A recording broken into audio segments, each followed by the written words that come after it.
Hello, Carol Taylor-Kearney here at Powell Arts, and I am with the lovely Tina Armando and her two beautiful pieces. And Tina's going to tell us all about them. Thank you for having me. I'm very excited to be included in the juried show.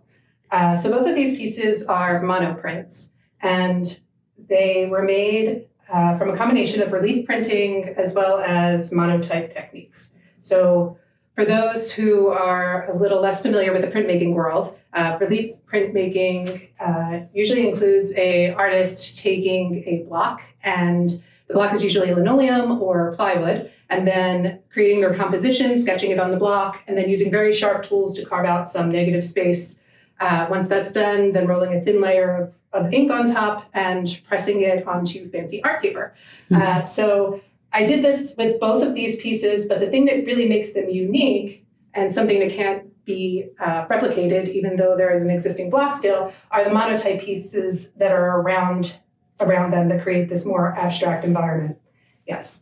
So for instance, this is Eyes in the Pines. This one was made by carving into a birch plywood block and then printing this owl. And I like to think of it as my little magic realism piece because it's actually it's like a burrowing owl, which is my favorite type of owl. But you will not find that owl in New Jersey. And so the magic piece of it is more that it's a burrowing owl, but I then used a traditional monotype technique where you put the different ink on a glass slab and then turn your paper upside down, make impressions in the back. And that's how I ended up putting the pine prints all around him. I like to do a lot of hiking in the New Jersey Pine Barren area. And one of my favorite things to do is go on owl prowls with my family, looking for owls, night hikes. So I just thought to myself, it would be very magical to see my favorite owl in my favorite woods, even though that might not ever be a reality. No, we're just going to have him come visit. Because that would ruin his biome. Right. I think he'd probably be more comfortable burrowing into the ground than up in the trees. But I think it was phenomenal with the negative space and then the pines. Well, the like highlight of the color it works very well with him because he both blends in and he has his presence, but you can see where he's making himself comfortable. Yes, and I love how the wood markings in the back are still visible. I tend to do like rough carving that way to try to incorporate, the wood carving in the background into what you would see as like trees or tree branches. Do you know Dan Miller? He's a very well-known Philadelphia-based printmaker. He was taught at PAFA. Okay. And he also loves to do that kind of background. And then with the texture of whatever he's cut into. And oftentimes he does bugs. I'll have to look into that, definitely. Well, he does people too, poets. Right. That's great. But it's one of those things where it's a feature, not a bug, because you're adding such texture, and also it really enhances this idea that this is coming from something that has already been cut, and it's come from a material that is unique in and of itself. Right.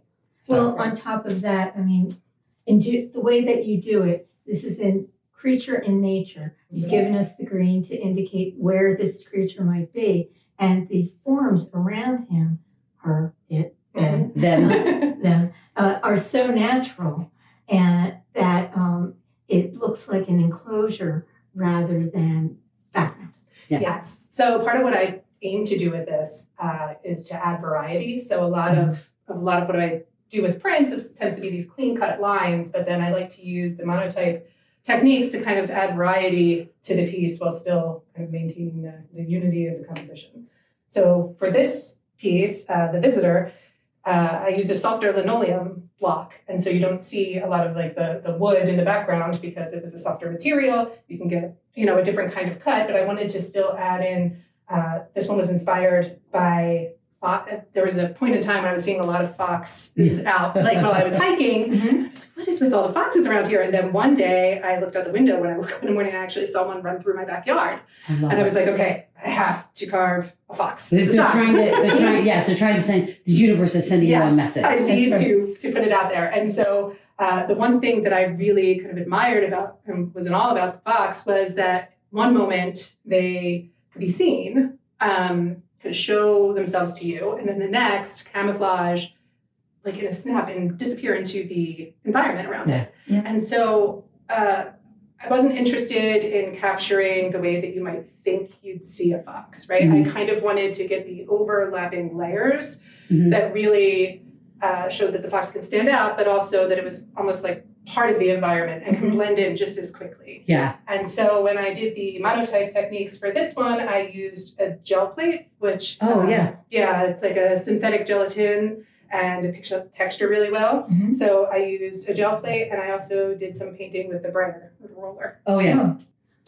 Yeah, to kind of like come through and get like the background, but also this is the area where you would see like orange on this box, and so it blends in well and kind of does both of those things. How you've left the negative space on either side, and the same colors kind of blend into the fox.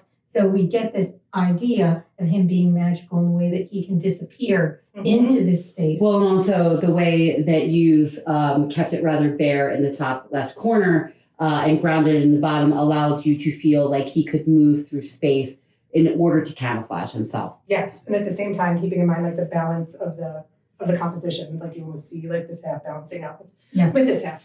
Yeah. So, and you have him very firmly planted on the plane line, too, which is beautiful. How did you get started in, because you work in different materials, but primarily in this, correct? Yes, in printmaking in general. Normally like monoprints, monotypes, relief printing. I do like dry point etching, so some intaglio, but mainly printmaking. How did you get started in this? And also, how did you persevere through all the cut fingers, I assume? Yes, well, if you zoom in too close, you'll see lots of little U and V-shaped marks from my carvers. But yes, so it's kind of funny, actually. I think I started, so I should say, I feel like I was always drawn to ink and paper from a young age. I didn't go to an art college or get an art degree, but from a young age, growing up in Philly, I went to Fleischer Art Memorial for classes all the time. I really liked ink painting and paper making, and so I could already see like that inclination towards ink and being fascinated by different types of paper, which is a big part of printmaking. And so I did take art coursework throughout my college years, despite always wanting a degree and to kind of major in that. I was talked out of it by quite a few people. What a rare story, just kidding, it happens all the time. Lots of people. So, it always was something that I kind of like followed and was very, very interested in doing, but did not make a career out of until later. I homeschool my children, and we were messing around one day carving erasers. Pink erasers, rubber blocks, and they were very interested in it. And I got rubber blocks, and I started carving them and looking into more people who had done that, and it kind of spiraled from there. And then, I read everything I could about printmaking, and the printmaking community online is phenomenal, very supportive. I guess history of printmaking is kind of like that, right? There's a very supportive community around it. And, well, you kind of have to with the way that you do prints. I mean,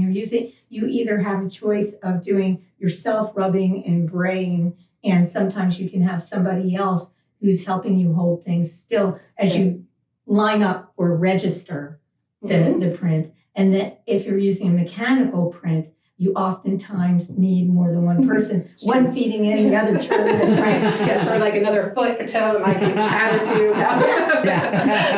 It needs some heft. Yes. So, and it kind of like spiraled from there. And I think printmaking, having a background in social movements and dissemination of information and things like that, people have always kind of rallied together around it, right? To help each other out and change social movements. Printing changed the world. Yes. And so, the online community there is so supportive. There's printmaker collectives and co-ops and lots of good social rights organization kind of printmaking initiatives and things like that to get involved with. So I just kept learning and kept building on there, and Now you're here. Are you primarily interested in mostly doing animals and wildlife and things like that? Yes. So I have a lot of inspiration from nature, and that's what nature better works. Yeah, and it does tend to be around wildlife and also different flowers. In the pine barrens and usually pine barrens. Trying to think if I probably have dabbled a little bit in more abstract expressionism type prints with using the gel plate. Because it really lends itself to like a painterly approach to prints that is very enjoyable sometimes. The whole process is very meditative, I feel like, to me. And the kind of print that I enjoy the most is definitely ones that are unique and monoprints like this that start out with a good carve into a good block. You can see that. You can see your good carve into a block. And you are also one of those people who are getting that nice carve into the block, but at the same time, you're allowing some of the ink to sit on top and make different textures at the same time. I mean, I look at this and I see all this carving work, and then I get back in here and you're doing something different. You want to explain how you are getting these different textures? Sure. So there's a variety of different tools that I use when I carve, and they have to be at different sharpness levels. So I use a whetstone to sharpen the tools, but there's U-shape, there's V-shape, there's ones that are like big, and then there's really teeny tiny ones. And so I like to vary that a lot. If you look at old prints, even like when they were used for illustrations and books and things, you can see how people really played with the idea of the line and different kinds of mark making to add a variety of depth and texture. Yeah, and you have a great density and also variation. Thank you. So here I played with a much smaller tool that I think it's Powell makes. It's P-F-E-I-L, and it's a carver's tool that has a very, very tiny tip, it's like 1 millimeter, and really kind of flicked pieces out to get that texture of fur, and then it's kind of highlighted and shows because it has the orange popping through. And here I used a much denser tool, and it was V-shaped, and it's easier to kind of carve in there and get stuff that you would see as like long fur or things you want to kind of stand out like they're popping through to make it look more of a 3D approach to his snout, something. Yeah, some muzzle, his nose, his beard. Well, and it's got to be very hard to, when you're working with things that are so fine, it takes tremendous skill to not over ink that and obscure the entire work, which is really nuanced in this. No, you have a cleanliness to your prints where we can really see what things are, and yet you then do the, for lack of a better term, background in such a way that it goes and it meshes well. So are you doing these as a wet on wet technique, or do you let the one layer dry before you put the second layer on? So it depends. For the woodcuts, I tend to work with paper that is a little bit damp. And so it's important to let that dry at the first layer before I add the second layer, especially if the second layer means rolling out ink and then flipping over what I've already done and very carefully only making the impressions around the subject in the middle. But for this piece, it was something where I only had to let the ink dry a little bit in different stages. I could do it all in one kind of session in the studio instead of having to come back to it a day later or 2 days later.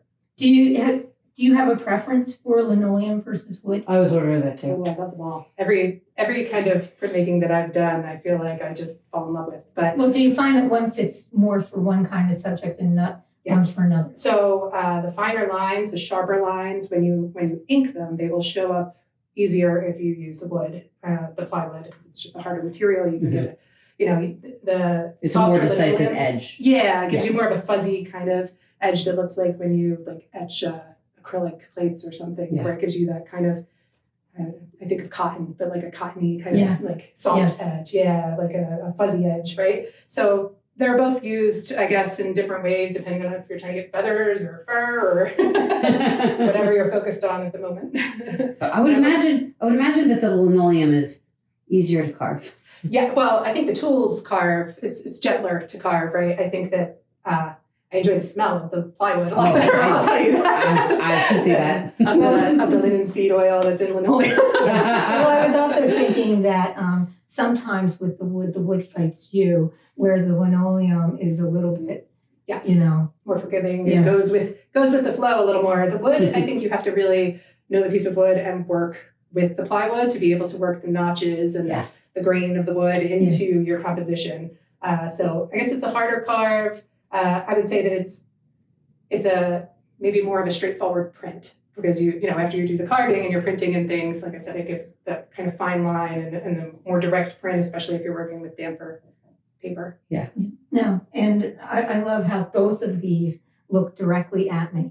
In the other room, we have a bunny rabbit, and it's a big painting. And I always eat lunch with a bunny rabbit because I have somebody to talk to. There you go. And I feel that way about these. These are two beings that really converse with whoever's looking at them. Yeah. So you need to come in and see these two beautiful pieces at Pallium Arts from now till May 14th. You did it. Thank you so much. Thank Thank you. Thank you.